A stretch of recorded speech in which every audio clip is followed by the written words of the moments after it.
Buenos días y bienvenidos a Ampliación de Noticias. Hoy es martes 14 de enero, son ya las 8:08 y como siempre Fernando Carballo y quien les habla, Mávila Huertas, estamos listos para analizar la información junto a nuestros invitados aquí en Ampliación de Noticias.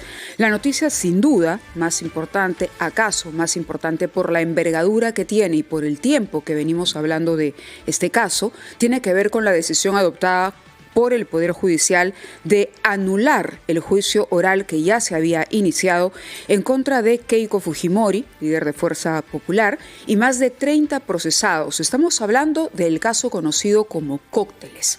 Ahora bien, ¿qué significa esta decisión del Poder Judicial? Que el caso tendrá nuevamente que reformularse. Problemas en la tipificación de los delitos, en el documento presentado por el Ministerio Público, ¿no? Nos retrotraemos a la etapa del control de acusación. Y esto lo que hace, por un lado, es extender los tiempos. Es decir, tenemos para varios años más todavía, porque cada una de esas etapas toma tiempo por la cantidad de personas involucradas. ¿Es un golpe a la Fiscalía? Sí, es un golpe a la Fiscalía. ¿Cuál ha sido la decisión del Ministerio Público? Bueno, lo que le toca hacer ahora es reformular de pronto esa acusación. Hay especialistas que dicen que hubo un error de origen cuando se abarcó a tantas personas y tantos delitos, se perdió de pronto el foco del asunto. Pero para hablar de ello están los especialistas y la gente más enterada en asuntos judiciales. Así que, Fernando, creo que vamos a tener buena oportunidad de esclarecer algunos hechos esta mañana con nuestros invitados. Buenos días, Mávila. Buenos días, Mávila. Buenos días a los que nos siguen por redes sociales, por televisión y por la radio. Efectivamente es un tema grave porque pone en evidencia disfuncionamiento de nuestro sistema judicial en un caso que, como tú lo has dicho, concierne a más de 40 personas y ha venido durando varios años. Vamos a escuchar ahora, naturalmente, a una de las protagonistas de este caso, porque es la abogada defensora de Keiko Fujimori, lideresa de Fuerza Popular, que es una de las 42 personas que estaban implicadas acá. Nos contará cómo hemos llegado a esta situación. Ella lo advirtió, es cierto acá, en varias veces que le hemos entrevistado, pues la justicia le ha dado la razón a partir de dos decisiones. La primera, tomada por el Tribunal Constitucional a propósito del caso específico del señor José Klimper, y la segunda, tomada por la Sala Constitucional de la Corte Suprema, que se han referido al caso del señor Briceño. Ambos casos los hemos abordado acá, sí. Hemos escuchado a las partes y en este momento tenemos que reconocer con toda claridad que la justicia ha dado razón a los abogados de estas dos personas implicadas y como telón de fondo a la abogada Juliana Loza, que, repito, defiende a Keiko Fujimori. Señora Loza, muy buenos días. Buenos días, don Fernando. Buenos días, Mávila. Muy buenos días, doctora. ¿No ha quedado sorprendida usted? Bueno, no. Era algo que veníamos reclamando desde hace mucho tiempo. De hecho, considerábamos desde el día inicial que este caso tiene un grave problema de origen porque no fue muy bien planteado. De hecho, no fue planteado debidamente conforme a ley el día 11 de marzo del 2021, cuando recuerdan ustedes el fiscal de manera abrupta nos cerró la investigación en la madrugada y a las horas estaba ya acusando. Contenía una serie de vicios. En este caso se había formulado la imputación de manera muy vaga, imprecisa, totalmente genérica, con imprecisión de hechos, con calificaciones jurídicas venidas en bloque, con presentación de medios de prueba en bloque, y eso llevó a que durante 3 años de discusión en la etapa intermedia le devuelvan hasta en 19 oportunidades el requerimiento acusatorio, por una serie de deficiencias que hemos venido reclamando desde el año 2021. Hoy, y lo reclamamos, incluso recordarán ustedes, el 1 de julio del año pasado, donde se instaló la audiencia de juicio oral, nosotros, como defensa de la señora Keiko Fujimori, reclamamos y le pedimos a la sala, al colegiado, que declare la nulidad de la instalación del juicio, porque precisamente la acusación y el autoenjuiciamiento contenían una serie de vicios procesales y nos iban a llevar en algún momento a la nulidad.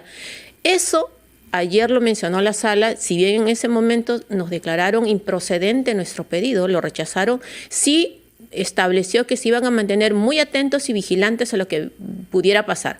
¿Qué pasó desde julio a esta fecha? Pues bueno, se emitieron 2 sentencias por el Tribunal Constitucional y una por la Corte Suprema Constitucional. La primera en la demanda de amparo del profesor Arsenio Oreguardia, que como recuerdan declaró la nulidad respecto de toda la imputación referida a obstrucción de la justicia. En segundo lugar, la sentencia referida al señor José Klimper, que en este caso establece que se afectó el principio de congruencia, derecho de defensa e imputación necesaria. Y finalmente el caso del señor Briceño, donde la Sala Constitucional Social y Permanente de la Corte Suprema le ha dado la razón y también ha ordenado que se retrotraiga el proceso al estadio inicial de la etapa intermedia. No ha sido toda la sala, sin embargo. Hubo un voto discordante que señala que no se puede retrotraer porque no está permitido. Cuando uno revisa ese voto discordante de la doctora Coronado, perdón. Coronado. Así es, ese es el apellido. Dice, no está permitido por ley que ante una situación detectada como un vicio o una situación a corregir, se emita una decisión que posibilite retrotraerse a una fase procesal anterior, como lo es el del juzgamiento de la etapa a la etapa intermedia. Ella acota esto y señala que el artículo 153 del Código Procesal Penal prohíbe esta situación. ¿Cómo analizan ustedes este voto discordante que no le da unanimidad a la sala? Nosotros respetamos evidentemente los pronunciamientos judiciales, discrepamos puntualmente en este caso del voto discordante de la magistrada Naico Coronado por una razón muy sencilla.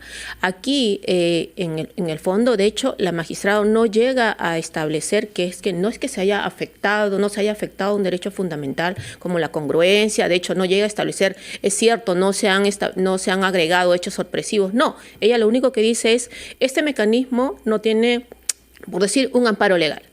Lo cierto es que sobre ello existen principios y derechos fundamentales que tienen que repetirse y uno de ellos fundamentalmente es la unidad de la imputación. Aquí estamos hablando de una tesis fiscal que la ha formulado por organización criminal. Y el gran problema, el gran defecto, lo hemos dicho siempre, es que esta imputación dada en bloque, es decir, los mismos hechos para todos, los mismos delitos para todos, las mismas pruebas, las 7.000 pruebas para todos, ha llevado a este problema. Si él hubiera sido correcto, hubiera formulado de manera correcta su imputación, hubiera individualizado, como lo pedimos nosotros. Cuando nosotros nos notificaron la acusación después del 11 de marzo del 21, lo primero que le pedimos al juez, devuelva esta acusación para que individualice qué hechos va para cada persona, qué delito para cada persona y qué pruebas para cada persona. Nada de eso ocurrió. Cada vez que le devolvían la acusación, por el contrario, aumentaba más hechos para todos, y eso originaba el problema. Por eso nosotros consideramos que hubiera sido incorrecto, por ejemplo, que tuviéramos varios procesos en paralelo. Imagínense, ¿no? Este escenario. El señor Arseñore por un proceso, el señor José Klimper por otro proceso, el señor Briceño por otro proceso, los 35 personas que se mantienen en juicio oral y tendríamos una pluralidad de procesos por exactamente los mismos hechos en distintos estadios y con distintos órganos jurisdiccionales. Por favor, ir a la pausa.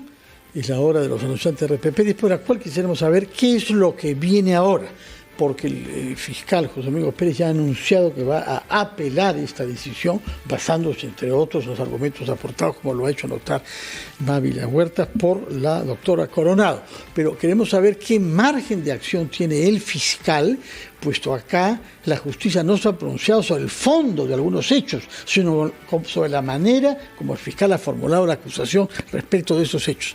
Queremos saber si ahora se abre la posibilidad para el fiscal de simplificar la acusación y reducir al número de los imputados, porque hay algunos casos específicos que hemos visto acá de personas que parecían estar equivocadamente ahí, a los cuales no les correspondía estar junto a otros a los cuales se les atribuía mucho más relación con los cargos específicos penales que han dado lugar a este juicio increíble. Señalo, sin embargo, que usted ha sido generosa al hacer reproches a lo actuado por el fiscal desde el año 21, cuando en realidad antes de eso también han habido decisiones graves que han sido corregidas por la justicia, entre ellas, hay que recordarlo, 2 peticiones de Keiko Fujimori que fueron revocadas, desmintiendo naturalmente la voluntad de la Fiscalía. Vamos a ir a una pausa y retomamos nuestra conversación con la abogada de Keiko Fujimori, la doctora Juliana Loza. Son las 8:21, estamos conversando con la abogada Juliana Loza, que ha defendido a Keiko Fujimori a lo largo de los años de este proceso, que ha tenido ayer un momento crucial cuando la justicia ha decidido que lo actuado desde el año 21 sea anulado para que recomience la etapa que se abrió en ese momento, es decir, hace más de 4 años. Y la pregunta que cabe es, ¿qué puede hacer ahora el fiscal José Domingo Pérez, que ha sido desautorizado por la justicia en lo que él actuó durante 4 años y sin embargo ha anunciado que apelará? ¿Cómo ve usted la viabilidad de esta apelación? Sobre todo, porque como lo ha recordado Mávila, una de los 3 miembros de la sala que ha decidido esto parece creer que desde el punto de vista del procedimiento no es correcto lo que ha decidido la justicia. Nosotros lo que esperamos es que la decisión del colegiado emitida el día de ayer en mayoría sea confirmada en su momento por el Tribunal de Apelaciones. De hecho, incluso si ingresamos a un factor técnico, legal, jurídico, ni siquiera la sala debiera de entrar a ver la apelación de fondo. ¿Por qué? Porque la resolución que emitió ayer el colegiado no es una resolución que pone fin al procedimiento. De hecho, el proceso sigue, sino que nos retrotraemos a la etapa intermedia. Y la ley establece que solamente las apelaciones emitidas dentro de un juicio oral caben contra estas resoluciones. La de ayer no lo es. Entonces, esa sola concesión de apelación debiera, desde mi punto de vista, ser declarada nula y ni siquiera ingresarse al fondo. Sin embargo, si nos convocan a una audiencia, nosotros vamos a argumentar y lo que esperamos es que esta decisión sea confirmada por el Tribunal de Apelaciones. Claro. Ahora, hay hechos, sin duda, y hay información acopiada en el expediente del doctor José Domingo Pérez que requiere de un esclarecimiento. ¿Correcto? Aquí el problema está en el orden, o el desorden más bien, que tiene este expediente al momento que se presenta como sustento para iniciar un proceso judicial.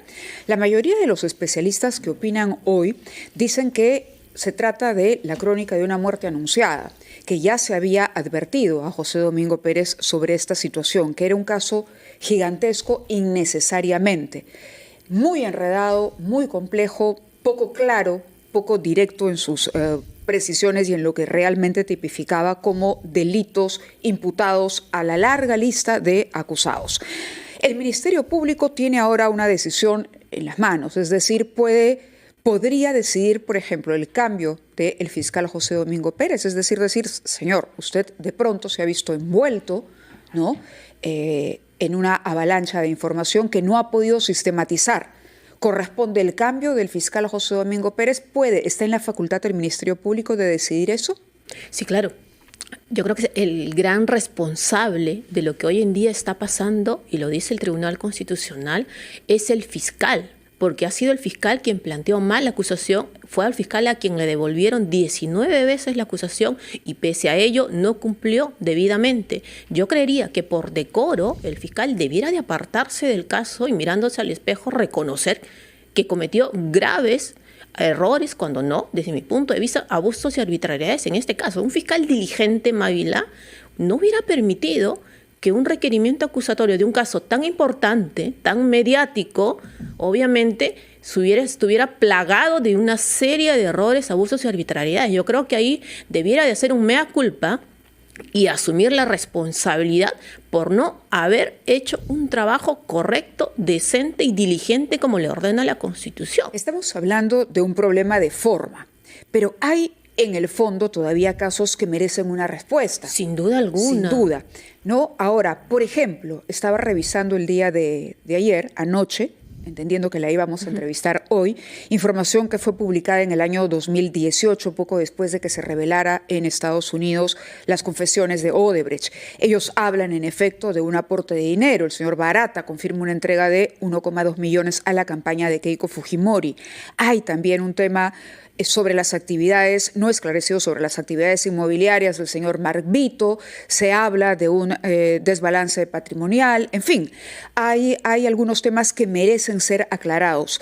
La pregunta es, ¿cuánto tiempo más puede tomar aclarar esta situación? ¿Cuál va a ser la acción o la dirección que va a tomar por el momento la defensa de la señora Fujimori?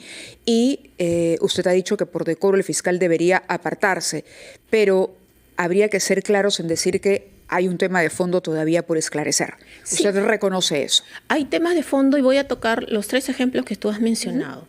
Barata, y respecto al aporte de Odebrecht, la Fiscalía lo único que tiene es la sola declaración de Barata, totalmente contradictoria y sin sustento. Mávila, hemos tenido diligencias de exhibición e inspección por citarse un ejemplo, de la sola casa donde él dice en San Isidro que hizo el aporte.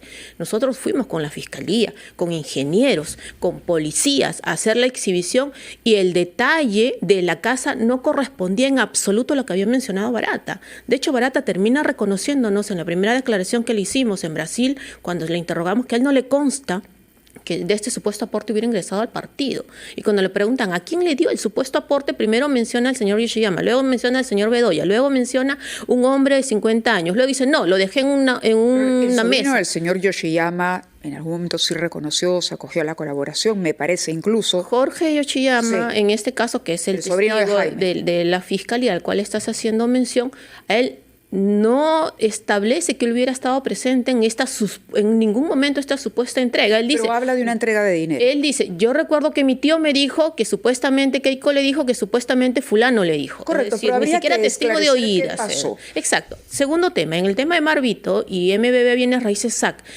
Mávila, si un caso está plenamente documentado con miles de documentos, pericias, informes técnicos, que cada una de las operaciones comerciales, que son 43, que realizó la empresa MBB Bienes Raíces SAC fue legítima, válida y existió y no tiene cuestionamiento alguno de parte de la Fiscalía ni de los peritos de la Fiscalía, a tal punto que la propia Fiscalía renunció a hacerle una pericia sobre MBB Bienes Raíces SAC, es precisamente eso. Ahora, cabe, y con esto yo termino por mi parte, cabe que el caso, como han sugerido algunos especialistas, se reduzca a un tema tributario.